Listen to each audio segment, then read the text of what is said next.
Hey team, so this is a review of the Rogue Abram GHD 2.0. That's a mouthful. So I have it here in the corner. It's a little bit like an update of the gym as well.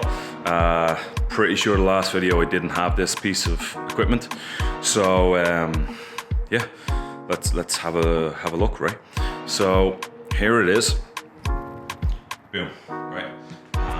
So you can see it's a pretty big piece of kit, but yeah.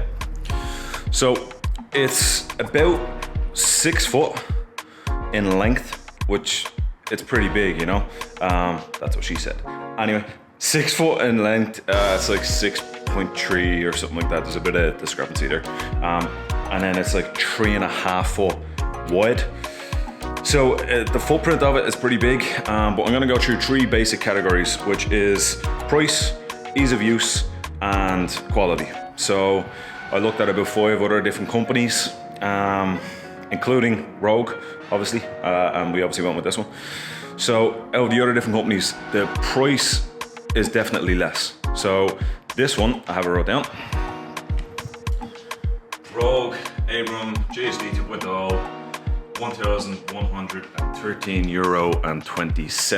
So that's obviously cheaper in dollars, and then with the conversion plus tax, it adds up to quite a lot. So if you're thinking about a GHD for your home gym, this is the one that I would go with.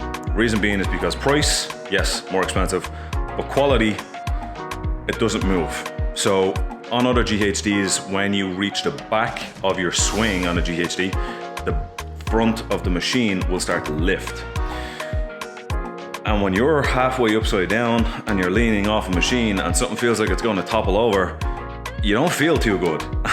So a lot of companies have came up with putting weights on the back. So you have to put some weights onto the back of the machine, whether that's like 220 kilos or it's usually like half your body weight. I'm kind of fat at the moment, so that's a lot of weight. But if you're doing a workout like today for me was GHD sit-ups and power cleans, you need your weights for the power cleans, obviously. I don't have a whole lot of weights. Well, I have some over here, but anyway, a lot of people wouldn't have that much weights in their home gym. So if you're sacrificing weights for the GHD, so that kind of ties into ease of use, right? So this one, although it's the most expensive, it has the easiest way to use it. As soon as you come in, you just get on and go. There's no setup, apart from moving the lever back and forth for your size, there's nothing else really involved. It's, you know, get on, go, have some fun. The other ones that I've looked at are smaller. The lever, so I'll show you now. The lever on the Rogue GHD, the easy little clip right here. So you just pop this out and then pick the hole, obviously, that you want to go into. And this whole thing moves back and forth as one unit. Then you have here, this little knob that pulls out and you can move the foot up or down. And then moving the foot thing up or down, I don't think anyone ever does that. But as far as moving the lever back and forth, you know, if I'm training with a friend of mine, he's like 6'2", 6'3". I'm like 5'10", so there's a big discrepancy there. His legs are a lot longer than me. Obviously his torso is too, so he would have the lever a lot further back. So if we were to do a workout together here at home, it's easy to change. There's maybe 5 seconds that you need to pop something out and move. And if you're breathing pretty heavy, you're doing a workout that's hard enough, you know, 5 seconds, you're happy that you got 5 seconds to rest. Where the other machines, I'll try find a picture and put it in at this point, but it's not a lever, it's more of like a little pole that you just move back and forth, similar to what you would on, say, an assault bike, the C. It's just a straight thing that you just move straight back and forth. So that's ease of use kind of covered.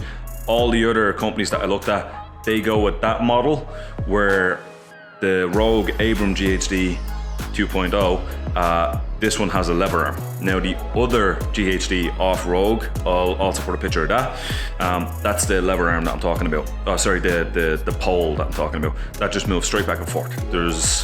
It's harder to use, but if you were just using it by yourself and you only have it at one setting all the time, that's probably not that bad.